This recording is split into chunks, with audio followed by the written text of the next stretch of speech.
All right, let's jump back into it now. What about all these? We saw this all over. It's been 3 weeks today since our friend and colleague Charlie Kirk was gunned down and murdered in public in front of 3,000 students, Utah Valley University. Shocking to all of us. I was live on the air when his death was announced, having spent an hour covering the story as it unfolded. Tough place to be.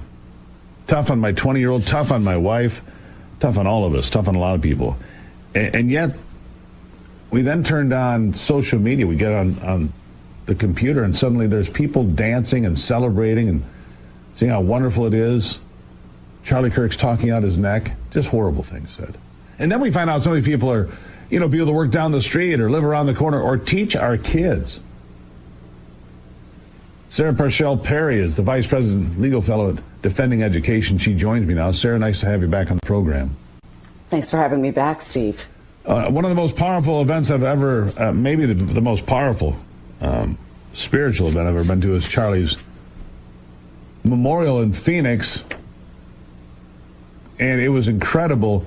And you see 100,000 people in the building, another 100,000 that showed up in town or more outside. It was a remarkable event. And yet you've got these people dancing on the grave of a 31-year-old father of two, gunned down, murdered in public, that millions of people saw because it was on so many, different feeds. Everybody saw it, sadly. Yeah. Can't unsee it. You'd like to unsee it. But these teachers, you say that you find that to be unfit. I don't disagree with you. Unfit to stand in front of a room and celebrate the death of a young man murdered in public for what? Having a different opinion? How un-American could these people possibly be? What are your thoughts? It's interesting. There's a difference here between what is right and what is legal. And unfortunately, our First Amendment jurisprudence protects individuals unless they are in front of a group of students, standing in front of the class in their own official capacity, saying, I'm glad he died, more should die. One teacher, in fact, actually played a video of him for the class being assassinated and then proceeded to essentially expositorily sort of expound on exactly how bad of a person he was. Within that context, that individual was legally and rightly fired. There is no First Amendment right to get up and speak as a government employee and celebrate murder in front of a room of impressionable minors. But a lot of these teachers are getting on social media and they are exploring sort of all of the parameters of how much they can celebrate without actually being fired. Well, many of them, I think, are finding out, and rightly so, that they are, in fact, unfit to teach. We expect a lot of these teachers' unions to come back and fight them. We expect the ACLU to come back and fight these firings. But what is moral here, what is right here, is that these individuals are unfit to get up in front of a room full of impressionable minors, celebrate someone's murder, and especially so someone who championed the cause of free speech, which in fact turns the entire narrative of Charlie Kirk being a Nazi or a fascist utterly on its head.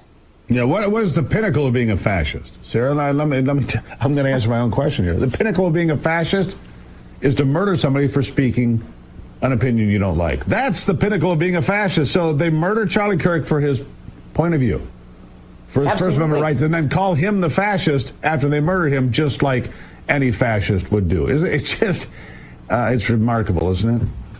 It really is. And we have to really view this within the context of the fact that these are public servants. 90% of America's school kids are sent to public schools. And most of that is all determined by zoning, right? Wherever you live determines where your child, where your son or daughter actually goes to school. We can't relegate the decisions that we make within the context of where we're going to live to ultimately say, I'm going to subsume or divest my rights to be able to oversee my child's own upbringing, their moral development, their character development, simply by a function of where we've decided to live, because ultimately the teachers in America cannot be trusted. And I want to be very clear here. I'm not speaking for all teachers, but there is a disturbing number of teachers, especially so in middle America, who have taken to social media and public platforms to celebrate this murder, this assassination, and ultimately called for more assassinations for any individual who aspires to hold conservative perspectives or Christian worldviews. That is unacceptable in the modern American discourse, and it's not the way a pluralistic society is supposed to operate. No, it's not. And, I sit here and I see this happening, and I'm wondering, how do these people become so hateful? Because, look, I'm not a Nazi, but I have to say this almost daily now. I'm not a Nazi. I'm not a fascist. I'm not a white supremacist. I could be a Christian nationalist, I suppose, because I'm Christian and I believe in America. So I don't know what Christian nationalist is exactly, but maybe that is me. Does that make me dangerous? No, it makes me a good damn neighbor is what it makes me. Makes me somebody who's going to look out for your house and your kids. I don't care what color your kids are. I don't care what color you are. I don't care about these things. I care that you're contributing to this thing we call America, that you're trying to make it better and not tear it down. That's what we're supposed to be doing. And yet these people, lots of these educators, whether it's at the high school level, certainly in college lecture halls, try to tear the place down every single day. What kind of discipline does it take to hate America and to hate your neighbors so much every day? You know, here's the problem is we've heard the left for so long, decades now, paint anyone of a conservative perspective as being a Nazi and a fascist and a white supremacist. That you ultimately raise the temperature of the rhetoric in the nation and you give individuals who are already sort of progressively aligned and potentially mentally ill or have things that they're dealing with internally, you give them a moral imperative to act to essentially eliminate what they now view as an existentialist threat. That is a major problem in this country. It's not one that the right started. It's not one emanating from conservative corners of the movement. It is ultimately coming from the progressive movement. And we've seen it too long from the leaders in Washington, D.C., from the White House all the way through Capitol Hill and beyond. That is part of the problem that we're now dealing with at the grassroots level with our very young, impressionable children. Yeah, here's my concern, and I've made this prediction a few times, and I'm going to say it again now. My concern is that ordinary folks are now going to be targeted.